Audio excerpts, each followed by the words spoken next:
All right, let's talk about this Nergal figure here and give you some of the concrete understanding about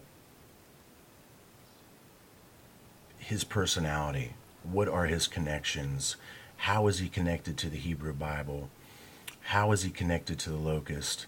How does this all connect back to this coming supposed judgment as what we see being recorded in the Hebrew Bible that's going to be done with all this wrath, anger, jealousy, and vengeance?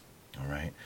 If those of you who think that you know the Bible well and you're still believing that this physical judgment has anything to do with our Father, man, you don't know what you're talking about.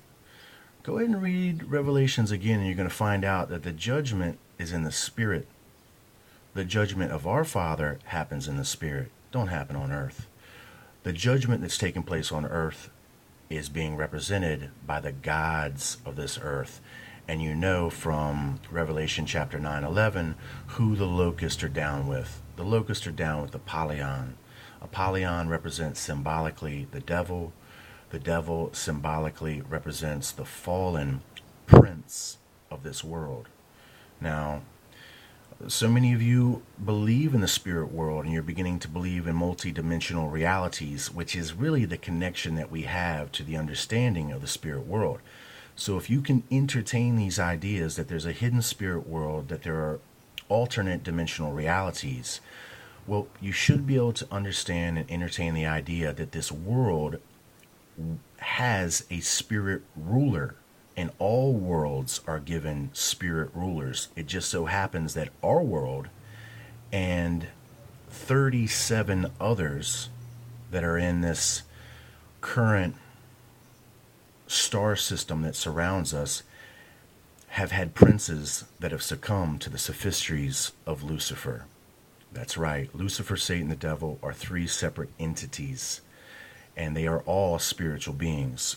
The devil, as he is being commonly described, is the spirit being who rules this world. And he was the one that was to guide the affairs of the other lower spirit personalities who do the spiritual work on this planet, that many of you would know from myth, legend, and folklore as elves, fairies, and pixies and other things. But after the shift and after the rebellion, they turned into trolls, goblins, monsters, and demons.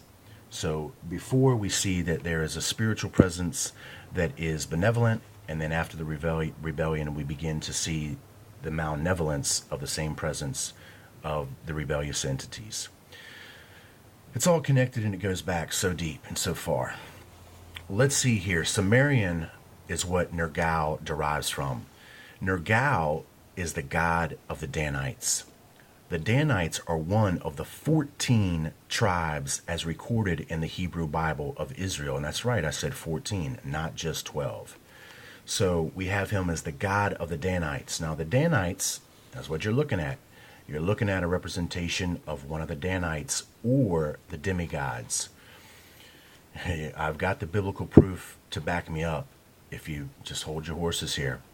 Nergal also is translated as Erakal, which means Lord of the great city. Now let's not forget our connection to the greater dog, and then we have Babylon the great star. The list goes on. The God of this earth, everything that is concerning him is considered the great God, the great city, the great star, Babylon the Great. Lord of the great city. He is chief god of the underworld. This is going to play in big time. He's assimilated with Gilgamesh as judge of the underworld. Gilgamesh was a type of judge. Judge of the underworld? Wow. Gilgamesh is a demigod, okay, or a hero. He's famous also for killing lions with his bare hands. This Gilgamesh is. Now, we want to connect all this back to Samson, who's also a hero. Hebrew 11:32-38. And I'm going to come back and just give you some topical information, which will pair up our connections here.